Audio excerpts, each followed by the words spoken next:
More devastating injury news for the Rams, and we got our big takeaways from the Rams' embarrassing loss to the Cardinals in Week 2. That's coming up next on Locked On Rams.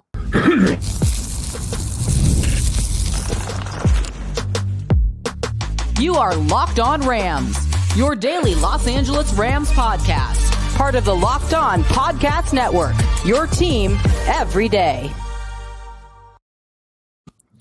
What is up, Ramley, and welcome to another episode of Locked On Rams, your daily podcast covering your Los Angeles Rams. Free and available wherever you get your podcast. Locked On Rams, part of the Locked On Podcast Network, your team every day. We're also available over on YouTube, so if you haven't yet, do us a huge favor. Hit the subscribe button, hit the notification bell, hit the like button, and let us know. What is your outlook on the Rams 2024 season after all of these injuries? My name is Doug McCain. You can follow me on X and Instagram at DMAC_LA. I've been covering LA sports for over a decade. Bleacher Report, SI, 24/7 Sports, Dodgers Nation, the Rams for Locked On. And as always, I'm joined by the Rams pre-half and post-game show host for the Rams flagship radio station, ESPN 710 LA. He just started his 9th season covering your Los Angeles Rams, the People's Champ, Mr. Travis Rogers. You can follow him on X at Travis Rogers. And on today's episode, we're talking about injuries. Where do the Rams go from here? What's next for the Rams after all these serious injuries that are impacting their season? And we're also giving our big takeaways from the Rams' embarrassing loss to the Cardinals. But first, today's episode is brought to you by FanDuel. Now through September 22nd, all FanDuel customers can bet $5 and get a 3-week free trial on NFL Sunday Ticket from YouTube and YouTube TV. Visit FanDuel.com to get started. Okay, Travis, so here's the message to all the fans, all the everyday listeners out there.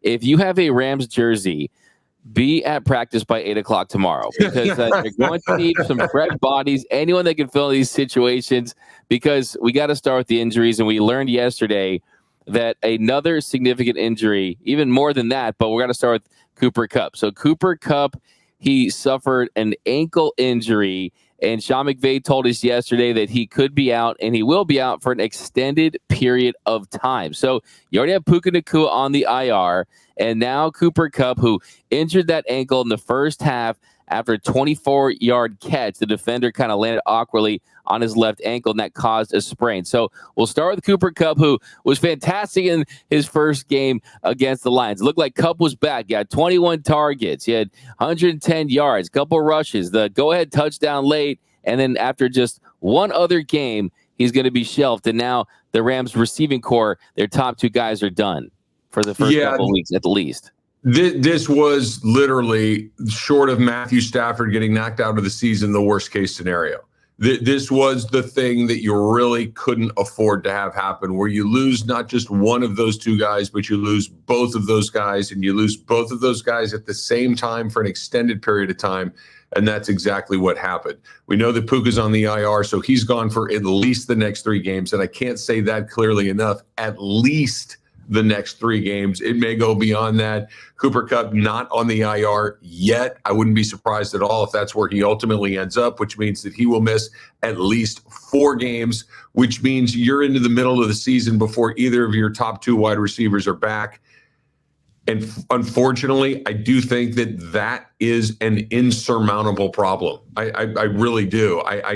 I know that Sean McVay is a great head coach. I know that they will continue to compete. I know that he will scheme. I know that you're going to probably see 1 million touches for Kyren Williams over the next several weeks. But the fact of the matter is, at some point, you hit the point of no return. And if you don't have both of your top playmakers on offense, that is an incredibly difficult thing to try to deal with. Maybe they can cobble together some sort of 1970s ground attack where you run it 55, 60 times a game and just, control clock and everything else. But this is the worst case scenario for this Rams offense, where both Kupp and Nacua miss extended time. They dropped 2 games. One, they get their butts kicked in. The other game, they probably should have won. But you're 0-2. You've got your nemesis coming in. There is nothing but problems ahead of you. We were kind of joking earlier, DMAC, when the schedule came out about how early that bye is. Thank God it's coming when it is. That gives you a little bit of time to try to collect some of your players. But I would love to have a positive in this, but there isn't one. This is nothing but incredibly bad news. Absolutely. There's really no spin job on this. And you can mention the run game, and yes, you want to see better from that, but Kyren Williams hasn't looked great first couple of games. How are you supposed to run the ball when you don't have an offensive line? And the offensive line is injured as well, for sure. We'll get to that, no doubt about it, because the offensive line has suffered key injuries as well. But kind of the next big question as far as the receiving core is, who's the next man up? Who steps up? Well, what does it matter? Really the answer has got to be, look, Jordan Whittington, he played the entire second half. He played every snap of the second half. And the reason why you're probably not going to see as much Tutu Atwell is he played in 10 snaps, and he had that key drop. He ended up with that 43-yard catch. He ends up having a pretty decent afternoon for him. He had 3 catches for 76 yards, had that 42-yard long. But really, he had the big drop as well that went off right of his shoulder pads. It should have been a catch. Yeah. It really was an egregious drop. No excuse for that drop right there for Tutu Atwell. But the issue is he can't really block like a Jordan Whittington. So you're going to see Whittington. You're going to see Tyler Johnson. You're going to see DeMarcus Robinson. None of those guys are Cooper Kupp or Puka Nacua, though. And we'll see what they do as far as who the target's going to be. Colby Parkinson getting a bigger role. And if the opposing defenses just think they're going to sit back and run the football after their offensive line look the way they have and Kyren Williams look the way they have, it's going to be difficult to score points enough to really make these games interesting. How are you supposed to run the ball when everybody knows you're going to run the ball? How are you supposed to run the ball when everybody knows you can't pass the ball because your wide receiving core is not good enough? The whole thing is you have a two-way go, right? That you're not quite sure they're going to throw it, they're going to pass it. You got to try to defend both, which means you're vulnerable to both. They're not going to be vulnerable to both. What makes Matthew Stafford so good is that he can decipher what it is that you're doing. He can figure out what it is you're trying to do to him and come up with a solution for the problem that you're presenting. He can't do that in a half a second. You're going to have to give him a little bit of time. You're going to have some time for it to develop for him to figure out where to go with the football. But, Warren McClendon was terrible at left tackle. I know that he obviously is probably not going to play this upcoming week because Alaric Jackson is back, but these problems start to stack on top. The offensive line is bad, which means the quarterback doesn't have time, which means you have to run, which means your wide receivers don't play. It's just this snowball effect, and Sean McVay has his hands full for sure. He does, and it's going to be tough sledding for the next couple of weeks. Another big injury, of course, is Jonah Jackson. So you lose out on your big offseason acquisition. They signed him to a $51 million contract, and he suffered the same injury to his scapula that he had in the summertime, and he's likely to go on the IR. So an IR stint for Jonah Jackson. Take your pick. We joked about, the guys that you could afford to lose the least. And we would always lead with Matthew Stafford, that he's the person that you could afford to lose the least. But the fact of it is if you said, would you rather lose Matthew Stafford, but keep Kupp, Nacua, Avila, Jackson, Darius Williams, John Johnson, all of these guys. Yeah, give me the other 8 guys that are going to go onto the IR or whatever it's been, and I'll take my chances with Jimmy G, because as good as Matthew Stafford is, he can't deal with it. You're going to have backups on the offensive line at 3 different spots likely. Who knows what's coming? Rob Havenstein, I think, really did the team a solid. I don't know if he should have been out there last week against Arizona. He held his own. He did okay, but I think he was probably that, they need me. I got to be out there. This is a really big problem very early in the season. And like we saw it in 2022, at some point there's just nothing you can do to scheme around this many different injuries. They've played 2 games. This isn't their 7 or 8 games in the season. They've played 2 games. I guess if there is a silver lining, a bright spot, is that there is so much time that maybe these guys do come back. If by hook or crook, you can find a way to get through the first 6, 7 games and somehow win 2 or 3 of them, then maybe you can hope what happened last year can happen again this year, where you go on a heater towards the end of the year, you get hot, you sneak in and take your best chances. But that seems like a very, very long shot at this point. There's just too many guys that have gone down. Lots and lots of injuries. I always like to say, 2022 felt like a season of Squid Games. This is a Ram game. I don't know, where the guys just flying and just falling every single week, and then there's only a couple guys left at the end. And yeah, as you mentioned, it is still a long season. You still have a lot of games left to play. Having said that, historically, the odds of making the postseason when you have a bad start, they dwindle every single week. Since 2000, 32 teams that started 0-2 have made the postseason. Last year, one of the 9 teams that started 0-2 made the postseason. That was the Texans. But since 1979, Only 6 teams have made the playoffs after starting 0-3, and you got an angry 49ers team coming to SoFi Stadium. It's going to be a lot of red there. Yes, they're without CMC, but they're going to want to get that win. But let's see what we can make of this season. It's not over yet, and we're going to talk about more injury updates and also how will the Rams look against the 49ers based on what happened in week 2. So we got takeaways from the week 2 loss against the Cardinals. That's coming up next on Locked On Rams. When you're hiring for your small business, you want to find quality professionals that are right for the role. That's why you've got to check out LinkedIn Jobs. LinkedIn Jobs has the tools to help you find the right professionals for your team faster and for free. Think about what we're talking about with our team right now, right? There are openings. There are openings all over the place. You can't just throw anybody in. You got to find the right person for the right job.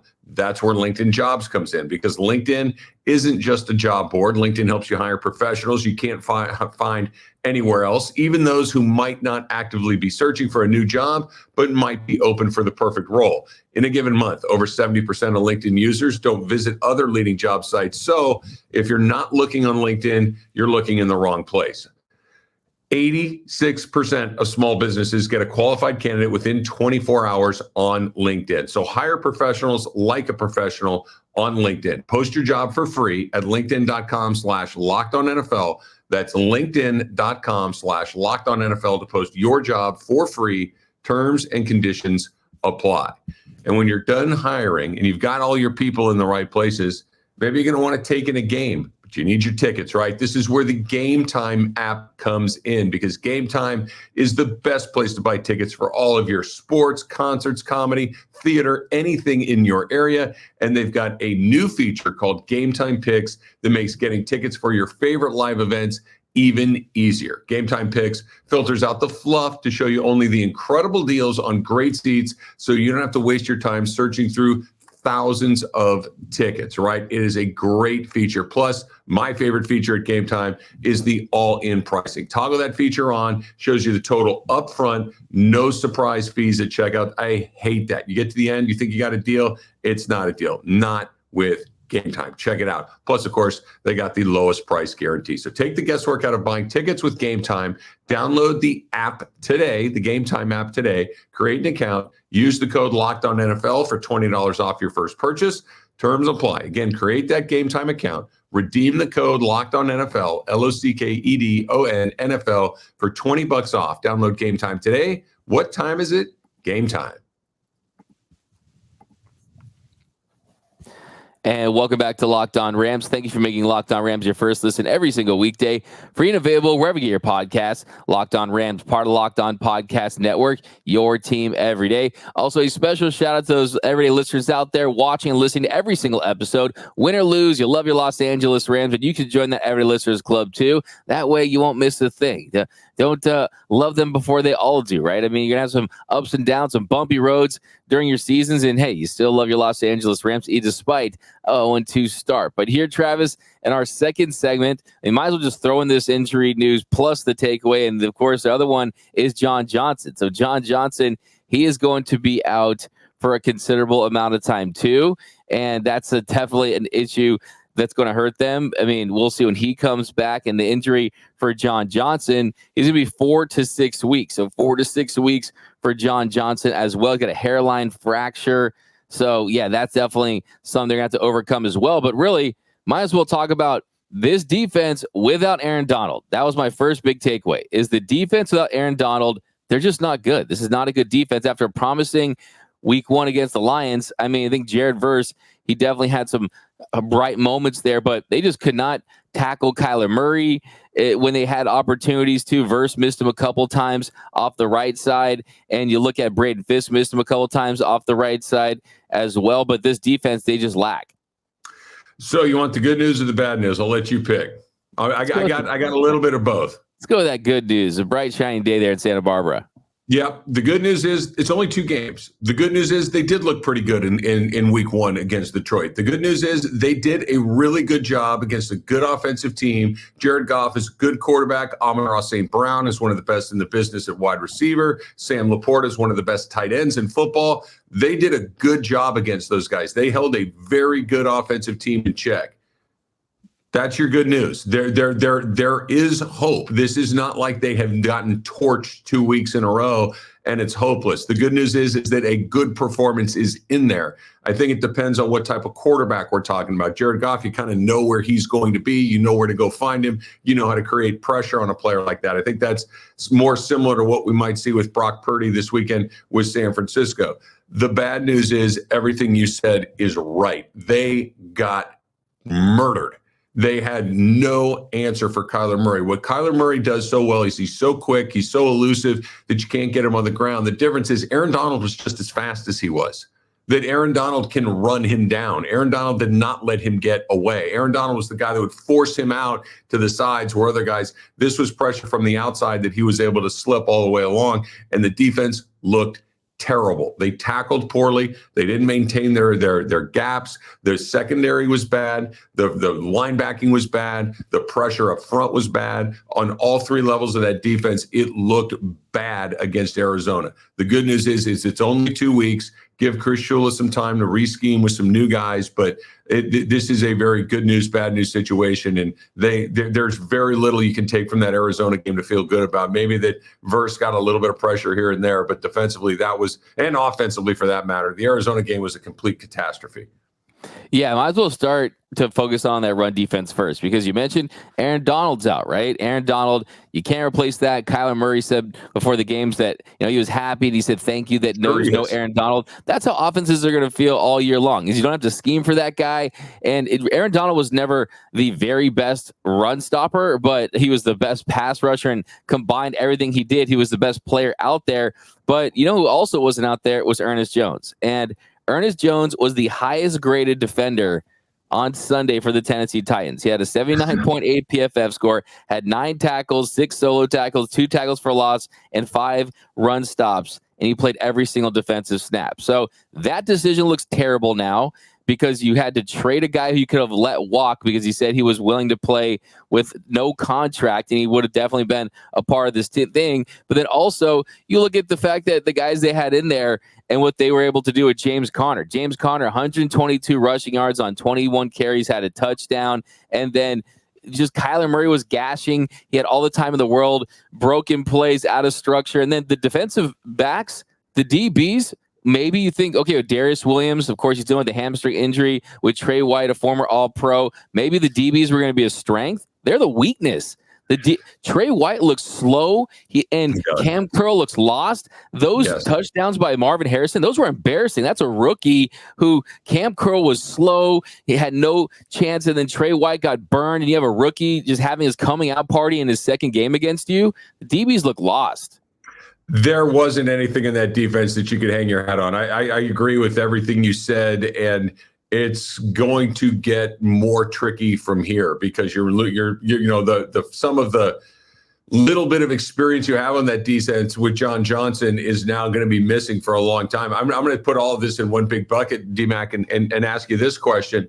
Not only did they get beat up the way that you described, and they certainly did it look like they were bothered by it in the second half? Did it look like there was something that they wanted to do about it in the second half? And I'm not advocating late hits and cheap shots. What I'm saying is it seemed everybody in Arizona was pretty darn comfortable with what was going on. That they did not come out in the second half and have a, oh, hell no, you're not doing that to us again kind of moment. They got pushed around all over again. And that is an Aaron Donald thing, not just because he's fast and was able to run down Kyler Murray. Aaron Donald would not allow a defense to go out quietly like that. I'm not so sure Ernest Jones would allow a defense to go out quietly like that. Somebody on that side of the ball needs to step up and make it clear that we might lose, but we're not going out like that. Arizona knocked them around, and they didn't do anything about it. I was surprised to see that. I was surprised to see that with Sean McVay team. I was surprised to see them just go as quietly as they did. I'd be really surprised. Look, they might get run over by San Francisco again. That wouldn't surprise me at all. I'd be really surprised if they went out as quietly against San Francisco as they did against Arizona, because that was embarrassing. Yeah, and Travis, I agree with you for sure. As far as just playing with an edge, trying not to get embarrassed, try to play with pride. You're not even looking at the scoreboard at that point because the game's out of reach. And yes, you definitely want to play with that mindset. But I also think, too, that there's just guys that just don't have that talent that you need to perform in these situations. I mean, talk about a guy like Roseboom or Reeder. Yeah, those are solid-ish backup type of players. But I mean, if you go back and watch the game and watch those guys on every single snap, you're going to see guys that they just weren't getting off their blocks. They were filling the wrong gaps. How many times during the game did you see Kyler Murray and Connor just go untouched right there through the tackles and just not be able to be fazed by anything? And yet, if you look at a guy like a Reeder, he had, 8 tackles, none of which were for a loss, right? And they weren't making any stops near the line of scrimmage. So I just think that you're asking guys for production that they're not capable of just because that's not who they are as players. No, I agree with you. This is an ask of, you're asking some things from guys that maybe they're not quite capable of doing. But hopefully, look, this is not super uncommon in the NFL. Sometimes you just get drilled. You get your doors blown off. I think this is a throw this in the trash and move forward and see what happens next. If it happens again, then maybe we're having a different sort of discussion. But it was an incredibly disappointing way to look for that first win of the season, not just to lose, but to get blown out like that. The effort, I did not think, was what you would be looking for in that situation. And to your point, D-Mac, the talent may not be there to fix it the way that it needs to be fixed, which means you're going to have to get creative. For sure. I think really the only bright spot is this. You can kind of see the flashes with Jared Verse. He was flushing Kyler Murray out of the pocket throughout the first half. And on that 18-yard touchdown pass, he was the guy who flushed him out of the pocket. Just unfortunately, he couldn't wrap him up twice. And hey, good luck wrapping up Kyler Murray. I'll throw this out there before we go to our next break, that of the first, again, it's 2 weeks. This is a long season. You know, it's not even Halloween yet. We're a month away from Halloween. So there's a long way to go. The 2 best teams in the first 2 weeks of the season, Buffalo and Arizona. Those are the 2 teams that have looked the best to me, and Arizona only lost to Buffalo because Buffalo's really good too. I think that if you're looking for silver linings, and you got to look pretty hard for the one on Sunday afternoon, it might be that Arizona's a lot better than anybody knows at this point.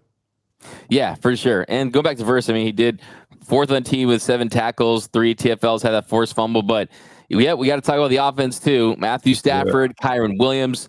What was going on with this Rams offense even after the Kupp loss, and what happens for this team next? That's coming up next on Locked On Rams. All right, we've talked to you a lot about FanDuel here at Locked On Rams. Why wouldn't we be talking a lot about FanDuel? Because it's America's #1 sportsbook, but you knew that already, right? This is a little different. We got a little bit of something new for you, because right now through September 22nd, we're getting close, right? You're going to want to jump on this. All FanDuel customers can bet $5, and when you do that, you get a 3-week free trial of NFL Sunday Ticket from YouTube and YouTube TV. And if you've never had the Sunday Ticket before, you don't quite realize what you're missing. Let me just simply put, it is awesome. You're going to want to check that out, and you can get it for free, a 3-week free trial, right? You get a YouTube TV base plan. You'll be able to watch every regular season Sunday afternoon out of market game. All you need is a Google account, current form of payment, and you can, of course, cancel at any time you want. But you got to go to FanDuel.com. You got to download America's #1 sportsbook. See if you can find some value on some Ram prop plays right now. See if you can want to maybe listen to what D-Mac said, talk about the best teams in the NFC West. But you got to find it all at FanDuel.com. Put the FanDuel app on your phone. Go check it out. It's America's #1 sportsbook.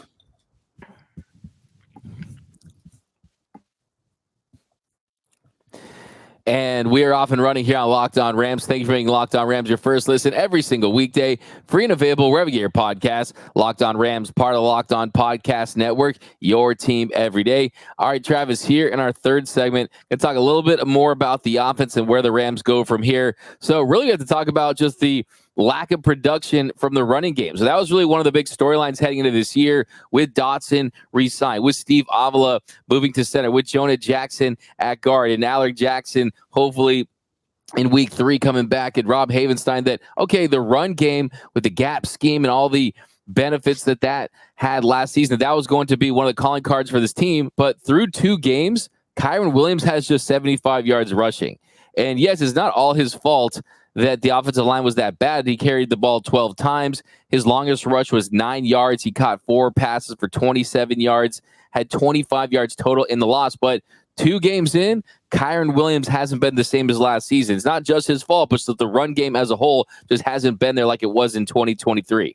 It's going to be a great test, right? Because I think what you're talking about, and Kyren Williams does not look good, you're right about that, is Sean McVay's inclination, his nature, in his DNA.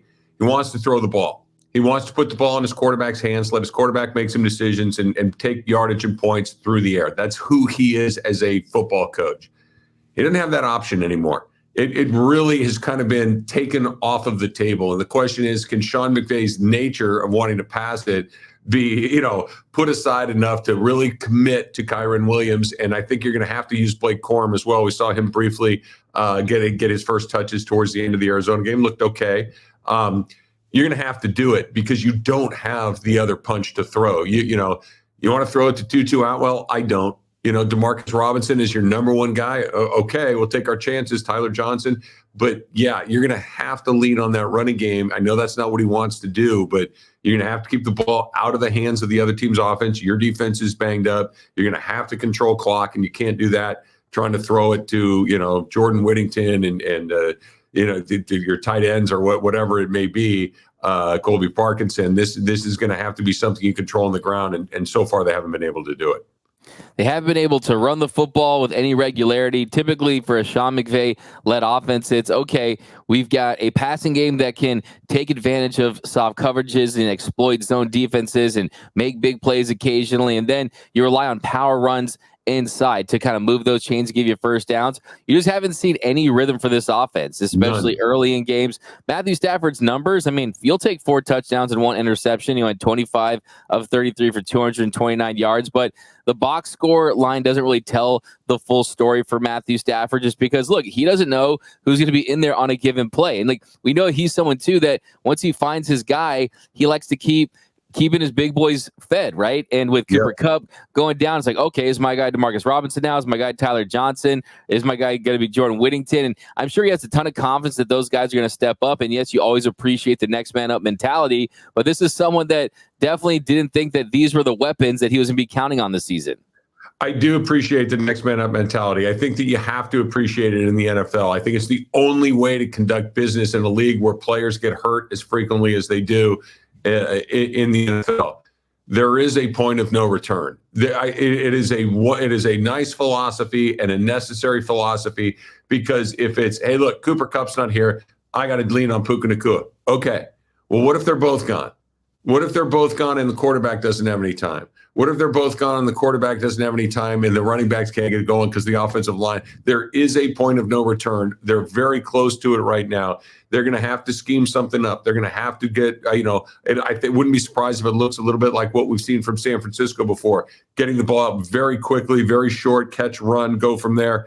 But we're going to see how creative Sean McVay can get because he has no choice. You have no wide receivers, maybe other than DeMarcus Robinson, that you can really count on. We'll see. Like you mentioned, Whittington, Tyler Johnson, they're going to get opportunities that maybe they weren't expecting to get at this point in the season. And maybe one of them can really pop and really make an impact. And we can be talking about, hey, look, this is the silver lining of the black cloud where Jordan Whittington has become an incredibly useful part of this offense or whoever it might be. But they need to find it quickly, and that trust that you're talking about, that usually takes some time to develop. I hope they can get it done in a week because they're going to need to. You're going to absolutely need to. You fall to 0-3, and history tells us that the chance of going to the playoffs and making a deep run are unlikely. And look, like we've been saying all summer, we try to basically give you all the information, all the nuggets about your favorite Los Angeles Rams. But the truth is that we didn't know how the defense was going to look like without Aaron Donald. The early returns aren't good. We knew that there was a lot of players that they're relying on that have had injury histories in the past that they've already gotten injured, so that's not good as well. And you roll the dice on a lot of high upside guys that unfortunately have dealt with injuries in the past, and that's really something that's hurting this team early on. But look, having said that, that was like a college blowout loss, man. That was like when Ohio State goes on the road to face Rutgers and that kind of stuff. I mean, that's what made it really embarrassing and really ugly. And that is that, look, it could have been worse. I mean, the Cardinals just outclassed and outplayed and outcoached that Rams team. The defense was abysmal, and it was just one of the more embarrassing losses we've ever seen.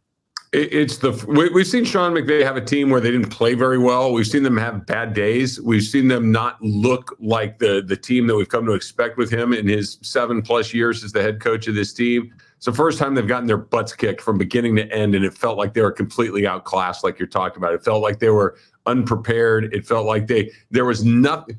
You don't say this very often. There was literally nothing to take from that game that was positive other than Matthew Stafford was still alive. That was it. The rest of it was bad or worse. And I think you throw it in the garbage and you move forward, because that's not one of those, well, there's a little bit of this, there's a little bit of that. It was a complete failure on every level, coaching, players, everything. And, the good news is you get another one on Sunday. The bad news is it's the 49ers. Yeah, absolutely, for sure. I was going to potentially take some time away because of this loss and the fact that UCLA suffered their worst loss to a non-ranked opponent ever at 42-13 by Indiana. Well, they'll break that record. We're just getting started on that.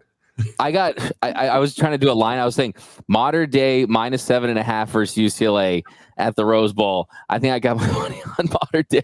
Yeah, I don't know. I don't know. Rams could smoke modern day though right now, no doubt about that. And UCLA would destroy. It might come in the fourth quarter, but that's gonna do it for this episode of Locked On Rams. My name is Doug McCain. You can follow me on X and Instagram at DMAC_LA, and you can follow the People's Champ, Mr. Travis Rogers at Travis Rogers. And until next time, whose house? It's Locked On Rams house.